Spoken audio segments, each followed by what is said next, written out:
Hello team, welcome to another ATP Geopolitics video with myself, Jonathan M.S. Pearce. This is a Ukraine War Update Extra. I'm going to give you a little bit of news that you might not know, but most of you will know because I reported it this morning and it's been knowledge for most of the day now.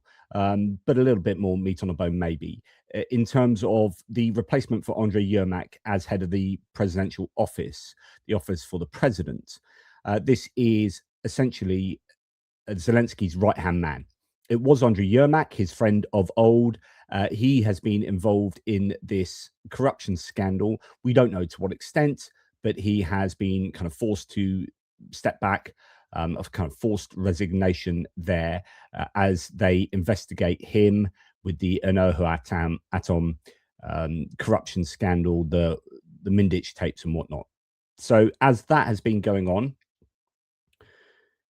Zelensky's had to think very hard about who to replace him with, and it's taken quite some time. And he's also declared that the job itself is going to change, or the format of the office is going to change. So it's not that Yermak's replacement is going to be exactly what Yermak was to Zelensky, but could be fulfilling a different role. That said, my guess is that Yermak is still operating in the background somehow, is still supporting Zelensky in some way. What Yermak did for Zelensky, I think, was probably pretty significant.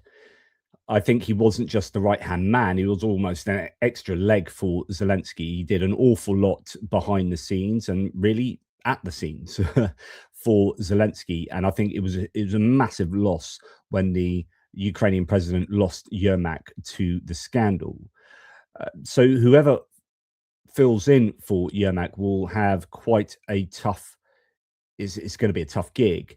And he will need to support Zelensky very, very closely. Zelensky is an insanely busy politician. I don't think there's a busier politician in the world, personally, than Volodymyr Zelensky, in the middle of a war, trying to sort out Ukraine's defense whilst being invaded by a massive superpower, and going around to a different foreign country every day, and sometimes multiple countries in a day, and trying to gen up support for Ukraine. He is just an insanely busy person. So the replacement, Kyrylo Budanov, the former leader of Ukraine's HUR or GUR military intelligence, it's a big role for him, but he's going to leave a significant gap at the head of military intelligence, which is a super important position itself. And so there's a case of robbing Peter to pay Paul here. Anyway, before we get into the details, please remember to like, subscribe, and share. Sign up to press the bell icon. Make sure you sign up to all rather than personalized, and you get all of the news coming from ATP Geopolitics. Thank you so much. Okay, let's look at the details then. So Zelensky has now signed the decree officially naming Kyrylo Budanov head of the presidential office. Earlier on January the 2nd, Zelensky announced that he had offered the role to Budanov, who said he accepted. Budanov, formerly Ukraine's spy chief, will replace Andrii Yermak, who resigned in November. Of course, Budanov has quite a rich history of activity as the spy chief. He himself has been a special forces chap. I mean, there are images of him in, as a frogman in Crimea, I believe, between 2014 and the outbreak of the war. So he's got a history of special forces. He's this deadpan face, and seems to hide a lot of, certainly hiding his emotions. You never quite know what he's thinking. I believe he's done a really good job in that position, but it's hard to know, isn't it? It's a bit like trying to evaluate how well Zelenskyy has done and Syrsky has done without knowing all the finer details of what they're commanding, what they're devising, and what their plans have been. All we do is we look at the news and social media and try and work out and evaluate these people. But I think it's sometimes a dangerous thing to do. So I don't know how good Budanov's been, but I intuit that he's been pretty successful. The Ukrainians have done some pretty amazing things. Now, I know that it was Malyuk and people like that who devised things like Operation Spiderweb, but I'm sure Budanov was deeply involved in that. And this recent one with Denis Kapustin, whom the Russians thought that they had organized to be killed and given $500,000 for that, I think Budanov was heavily involved in that, and that made the Ukrainians 500K whilst embarrassing the Russian secret services. So Budanov is he's been a busy old man since February 2022. That's for sure. So he's then taken over, but of course, as I said, that leaves quite a gap at the head of military intelligence.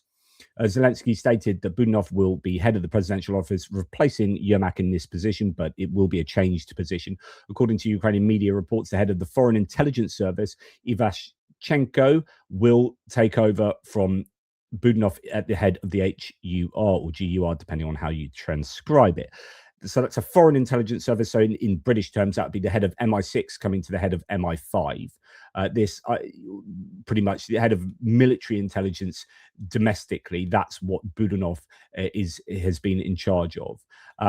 So there you go. That's the movement there. Zelensky said, I met with Budanov and offered him the role of head of the Office of President of Ukraine. At this time, Ukraine needs a stronger focus on security, development of our defense and security forces, and progress on the diplomatic track. The office will serve these state priorities. Now, I don't know how good Budanov's going to be in the kind of diplomatic domain. That said, Yermak has quite a reputation for being abrasive, and the Republicans, I don't think, liked him. In fact, maybe bipartisan opinions of Yermak in the US were that he was, abrasive and difficult to get on with. Maybe you have to be like that to try and get your way.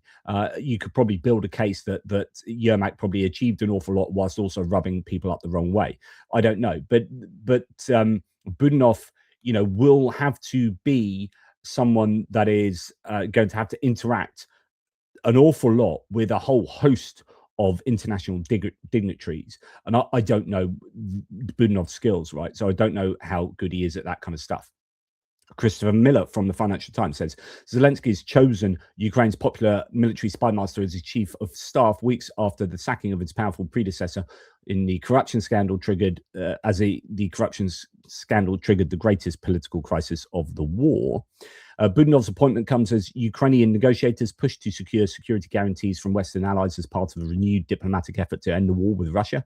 Budanov, seen as one of the few Ukrainian officials to keep an open line with Moscow, could be a valuable asset as peace talks continue. People familiar with the president's decision, said that he had pressed Budanov to accept the role over the course of the past month, and that the intelligence chief, who still prefers field work to office work, had been hesitant at first. That doesn't surprise me one iota. I imagine this is going to be a difficult fit for Budanov. This is fitting a round peg into a square hole to some degree. Polls regularly name Budanov as one of the country's most popular political figures, leading to the speculation that he could be one of the chief opponents of the president in future elections. I don't see Budanov as being that kind of person. I really don't. Budanov has come under quiet scrutiny from Ukraine's Western partners, who warned the intelligence chief off especially brazen plans for fear they'd escalate the war. This choice might make some partners nervous, but the CIA will likely be pleased since it has enjoyed a close relationship with Budanov. Interesting observation there from Christopher Miller. So this is a very important change of personnel here. There are all sorts of unknowns. I wouldn't begin to say that this is a good choice because I wouldn't know how to evaluate this. I think it's an interesting choice. I think there's opportunity for this to be a great choice, but Budanov was pretty comfortable in the position he was and was well suited to that position, it seemed. And he doesn't seem like more of a diplomatic office kind of guy. He does seem more of a put on your wetsuit, let's go and sort out some crazy military operations that are insanely secretive. So who knows? But anyway, that's what's happened. Let me know what you think and whether you think this is a good appointment with the limited knowledge that we have of these people. Take care, and I'll speak to you soon.